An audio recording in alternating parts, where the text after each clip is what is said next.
Greetings, Flesh Wound Horror freaks, and welcome to a brand new episode of Flesh Wound Horror. We are continuing our Amityville series tonight, but before we do that, I am Flesh Wound Dan, and I am joined by producer Todd, freshly sprung out of jail. Yep, continuing from the beginning, I guess. I don't know how that works. So, yes, this is something we've been talking about for a while, and stuff now like Amityville in the Hood and Amityville in Space and like all of these wild, crazy Amityville movies. We thought, let's cover them. You don't get a lot of honest coverage of these sorts of films, so because a lot of people don't want to sit through them. Aw, this might be the best movie ever. I didn't say this when I said a lot of people don't want to take the chance on watching. Yeah, I think seeing that title on a movie kind of is a turn off at this point.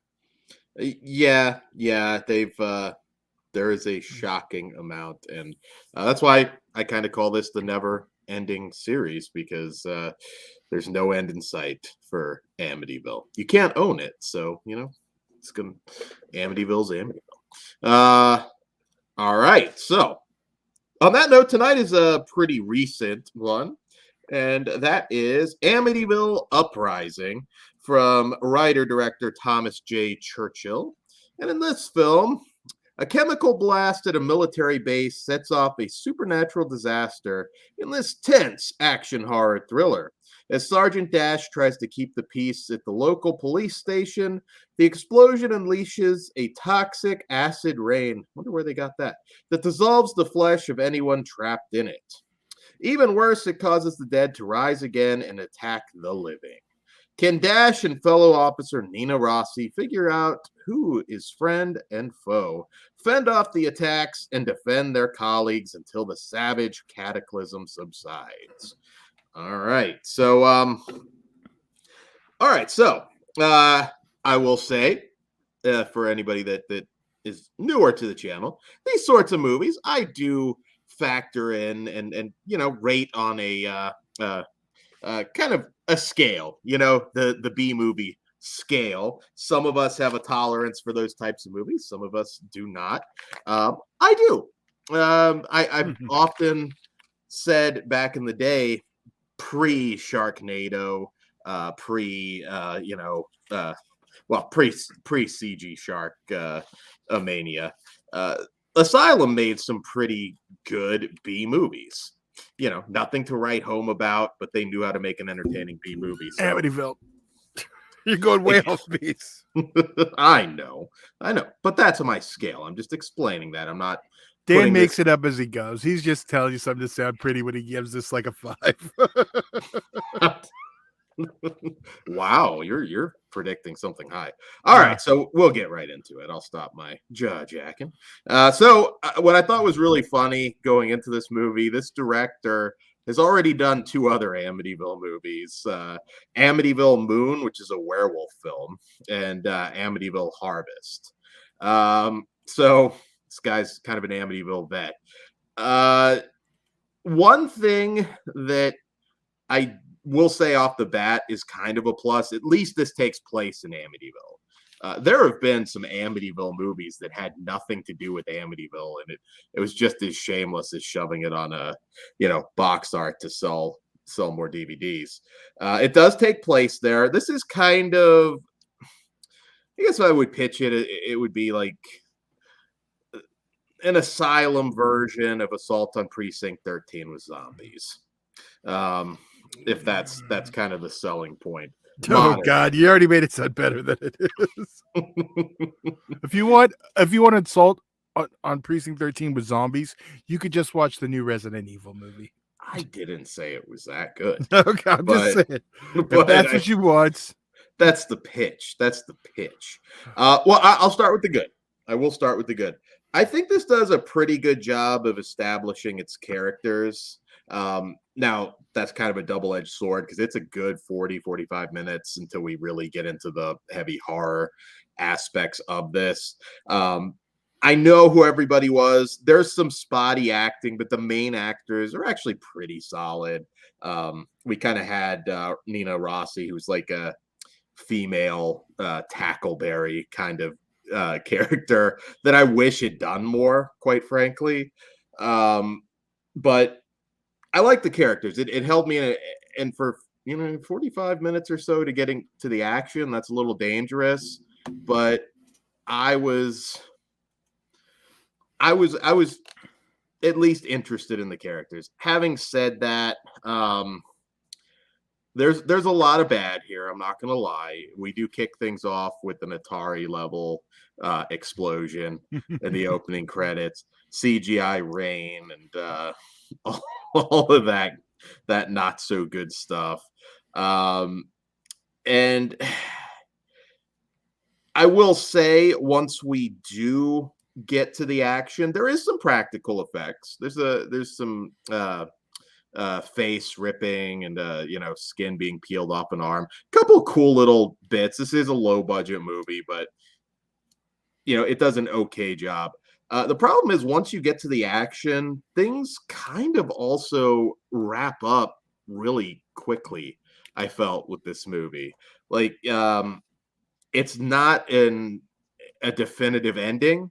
So maybe we'll get a sequel to this, maybe we won't. But I thought that was a little disappointing. Having said that, I a little more downbeat than I would have expected for this kind of movie and tone. Well, now I got a question, Dan, because you mentioned the director, Thomas Churchill's done 2 others. What if this is the climax to a trilogy? What I do not believe they're connected from what I can tell. But I guess you could call it still his Amityville trilogy. I'm going to say you're good going into this. The werewolf one sounded to me just like a werewolf film that had nothing to do with this, but who knows? No love for Troy Fromin as Officer Malloy from that cinema classic Horn Dogs Beach Party? No. I will give him a pass, and that's because he was Podowski in Shrunken Heads, and he was also Ox Scud on Saved by the Bell. So very good actor, and I'm like 50-50 on whether this happened, but I swear to God, not me, but I think somebody on one of the movies I worked on at one point had reached out to him, and I was trying to remember. I didn't interact with him personally, so I couldn't say for sure. But yeah, I good actor. Horn Dogs Beach Party is like the worst movie ever made. But I know he's been in some James. What is it? James Balsamo. James Balsamo. I did work with James Balsamo. He's hilarious. Yeah. But he's in a bunch of his movies too, from what I remember. I know I've seen him in a few. That's good actor. Again, and I the little bit that they established with him, I was like, okay, I like these characters. Like I said, there is some spotty acting. The son's not very good. Some side characters not very good. But for a B movie, it was okay. I do think there was a little bit on the cheesy side with some of the family drama, particularly later in the movie, that it's like, all right, enough. Let's just get to the freaking zombies at this point. But it's not bad. It's better made, quite frankly, than a lot of these films. But I don't know. It's a tough sell unless you do something really different with zombies. Now it's a tough sell. What did you think, Todd?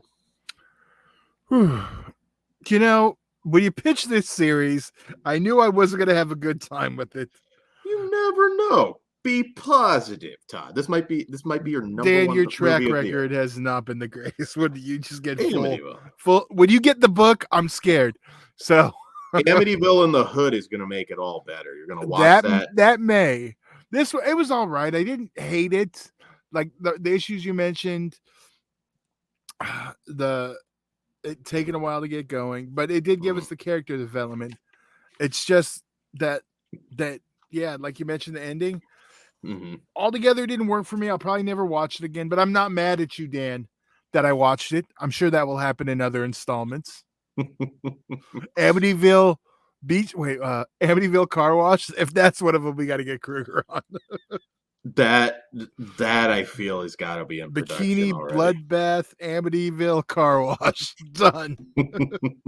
Kruger is now obligated to watch all the Bikini Bloodbath movies.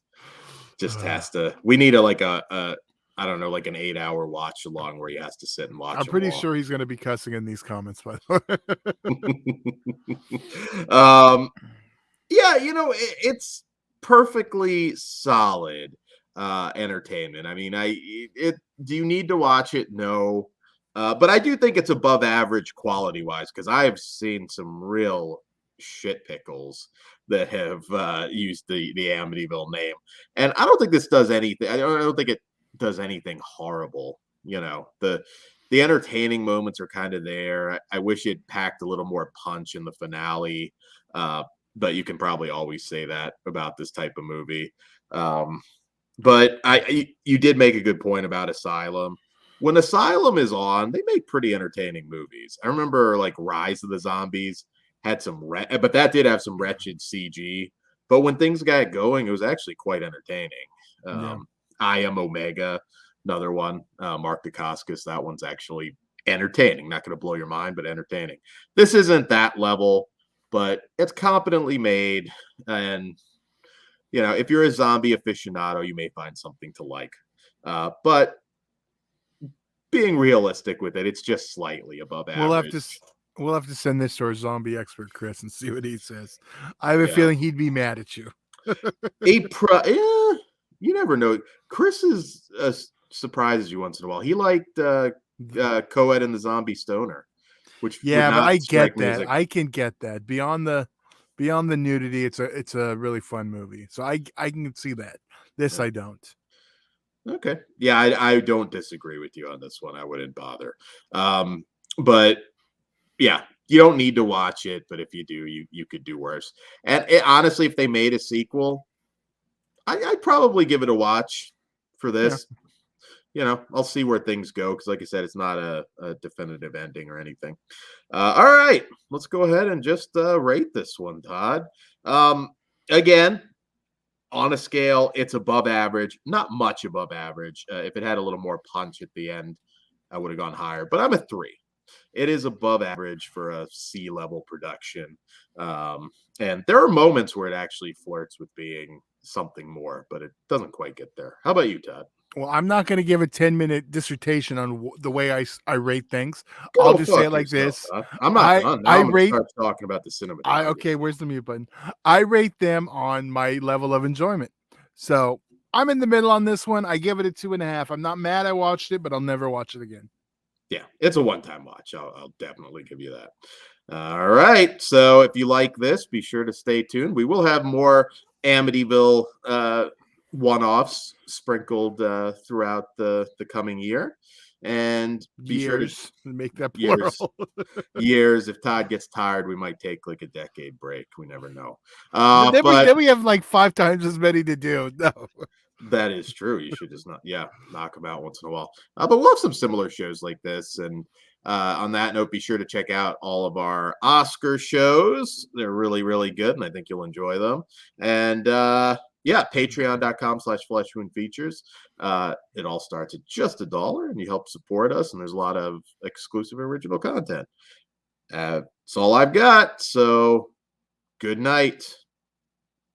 Peace.